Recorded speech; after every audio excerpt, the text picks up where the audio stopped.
Hey, what's up, guys? Maximus Black here. And Nova War. And we're bringing you guys Game 3 of the tournament on the Frag for Cancer tournament. On Shakura's Plateau. Ooh, yeah. Holy, did I just say that right the first time? You did. That just happened. Yep. Somebody mark it down. It's not Zelnaga. In the history of LAGTV. And it's not what do you get mixed up? Twilight Council and Templar Archive. And Templar Archive. Yeah. Because I like Brood War. And the worst part about it is you're a Protoss player. So I know. That's really bad. Know. But when I put it down in my head, I'm still thinking Templar Archive. I'm like, damn, I really need that archive right now. Sweet. So, Adam. Yes. Hit me with that noise. Templar Archive. Nice. I seen The Lion King last night in 3D. So you saw the Circle of Life in 3D? It was boss. Did it become the Sphere of Life? We are the Circle of Life. I started thinking to myself, you know, first there was Husky and HD, and then there was well, Day 9's always been there, and they were the cavemen, and now we have evolved into what? Into the, right. We've devolved. What the hell are you talking about? All right, whatever. We're the primordial ooze of the Starcraft casting I was world. just trying, I was trying to do something cool there. All right. But the movie was good. Yeah. You should probably- My favorite line is, "You deliberately disobeyed me. And what's worse, you put now at danger." That's Mufasa. That's pretty good. You like that? That's not bad. Simba. This is pretty good. Yeah, great voice acting, great animation, and being older and watching that movie. I told Adam this on the break between the cast. We talk about manly things in between casts, by the way. Yeah, we do. It's such a great film. As a kid, you can't really appreciate it as you can as an adult. So if it's been a decade since you've seen the movie, go out and see it. And no, I don't have any advertisement or sponsorship from Lion King. Just go see the damn movie. I'm just telling you to go see the friggin' movie. Because it is good. Because it's boss. What do you mean good? No, it's boss. It's boss status. Status boss. It's rated B for buffs. There's not a whole lot of movies out there that's rated B. Yeah. I'm going to say it might be the only one, in fact. Yeah. Which would be interesting. We have a Forge Fast Expand, obviously cross positions on Shakura's Plateau. The greatest place for a Forge Fast Expand. You don't get any more time. Man, Kabam is just really shitting the bed on his walls. I'm just really not feeling these walls. Well, he's using the cannon as part of the wall instead of using it to reinforce the wall itself. Yeah. If that makes sense. Yeah. And another thing is I usually... Well, you know what? I guess this is fine. I like to get down the gateway first. Gateway, then cannon, then nexus. Because really right now there's no need for a cannon. There's no need for a cannon because lings aren't coming. And it's only going to delay your cybernetics core, which is going to delay your warp gate research, which is going to delay any other tech that you do afterwards. And look at this, another weird position for this gateway. Oh, that ling got honestly, nailed. I don't know what league he's in. I know that Penguin is top 3 masters. Yeah. And if just by looking at Kabam, I would give him Diamond? maybe low diamond. Well, he's building on I'm not shitting on him. No. I'm just saying. It's kind of, and I agree. Some of it's a little unorthodox. It's not way out in left field or anything, but it's but it definitely is at this level. If you're up against a master player, a guy that it wants to take this tournament, you can't make these errors. You will lose. Getting that gateway 30 seconds late, you will lose a game. Because it delays your stalker, which you need pretty damn. You need your sentry. hard. That's what you need. Well, anything that shoots air is useful. Well, you need anything right now. And and we're seeing that Overlord is making its way up. It's going to notice that fast expansion, although he was probably assuming that's exactly what would have happened as soon as that ling went down and saw those cannon up front, or that cannon up front. And then Overlord is just going to reinforce exactly what he already knows back at home. Yeah. Basically the same kind of thing we saw, last game, getting up that, I think what was probably just a 14-14 on that fast expand. Mm-hmm. We are actually looking at even worker counts right now. Oh, one drop just for the building of something there out of Penguin. But right now, very similar to last game. Nothing really too crazy that we didn't see last game already. Warp gate technology on the way. And pretty standard stuff. I think what's going to happen, we're going to wait until they see what's happening before either person makes a move here. One thing that Kabam needs to do is he needs to start scouting. He needs to grab these towers. He needs to figure out what the Zerg's doing, because a lot of the time they'll push in with this all-in Roach Ling right off the bat. They'll stop teching and they'll just get mass units and they'll just push, especially against this Forge Fast Expand. And he knows Penguin's got this information. He was just over here with the Overlord. He knows exactly what his opponent's doing. He knows how far in the tech tree he is. And he's feeling pretty damn good about it. Oh, look and what we're seeing right now. He's going to go ahead and chuck down a Spire. And you know what? I'm not complaining about that. Absolutely not, because again, just kind of like last map, actually this map might even be more conducive for airplay right now. Lots of open air on the edges of the map for those Muta to run away to if necessary, and very, very effective on this map. I've fallen to Muta on this map against Zerg a lot, and it's very hard to deal with, much like the last map we were on, Taldarum Altar or whatever it's called. But this map, I think, might even be more difficult for him. Like, take a look at this. We're 8 minutes in, and dude still doesn't have his Warp Gate research, and that is mainly because he decided to get a cannon first, and it's really, really putting him behind. 8 minutes in, you still don't have Warp Gate.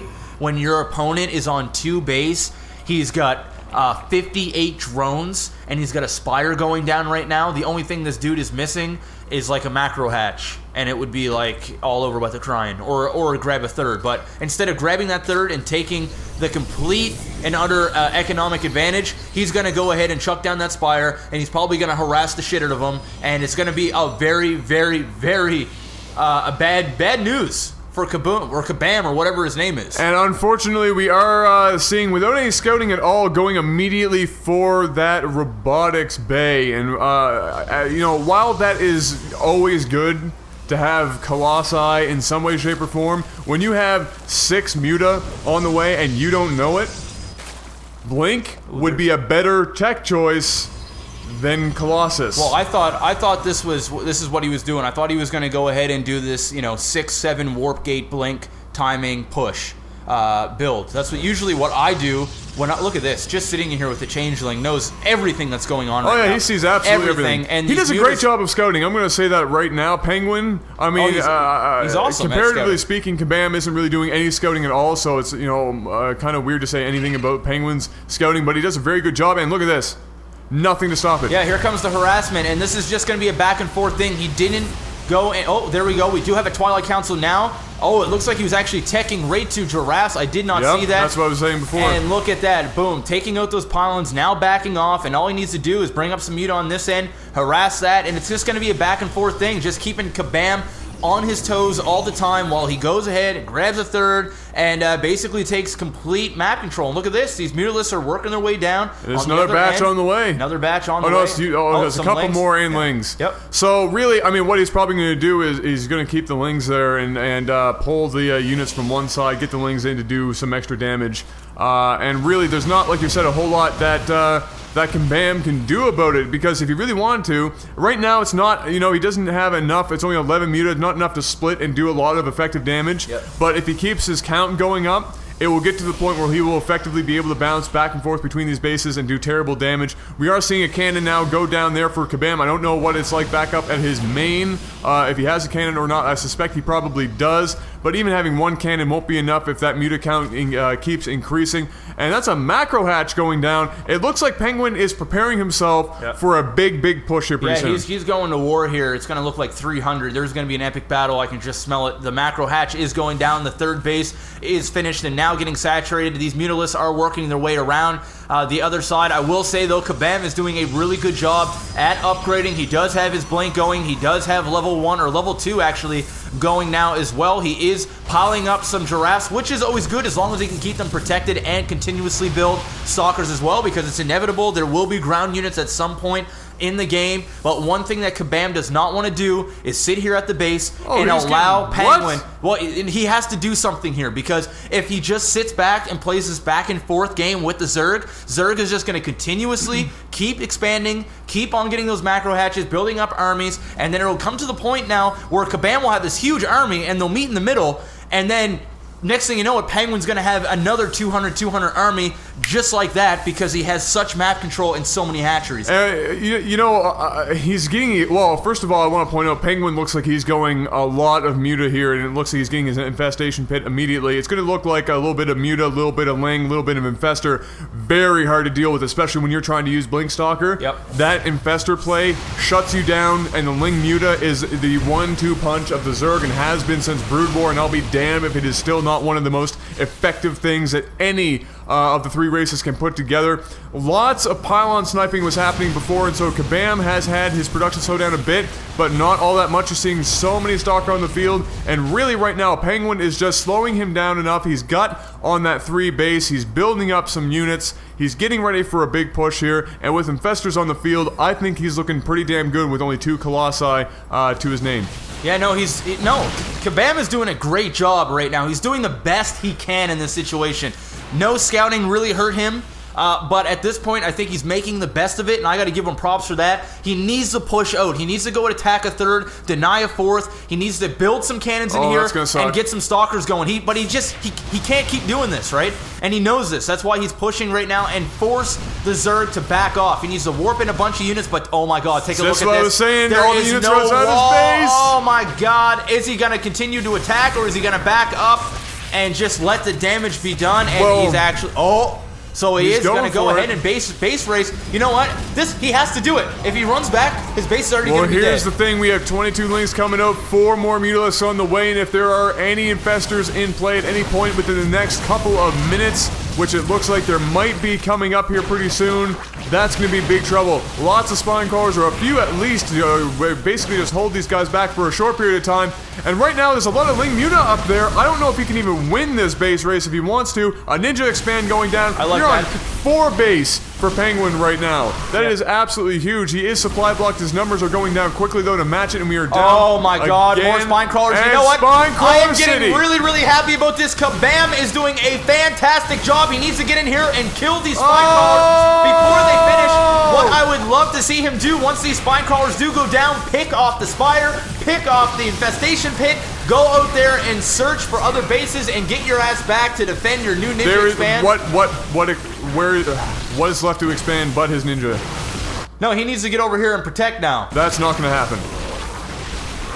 Oh, Sour, you know what? That is not a chance in hell. Is he going to be mobile enough to get down there? This is unfortunate because he has enough units to win this game right now. He does. Well, it's close. It's a 120 food to 77 food. I don't know how much of that is drone count. We can look real quick if we wanted to. There is 37 on the field, and so that is a fair amount. It's pretty even in food count, and with Blink Stalkers, that's not great, but if he wants to, all he has to do is push for it. There's nothing else. Oh, here comes the Giraffes. On the way, and look, he's turning around, and he's delaying them. He's delaying them. It's beautiful. It is. It's beautiful. It's sexy. It's like a brand new child coming out of a vagina. I don't know if that's a different kind of beautiful.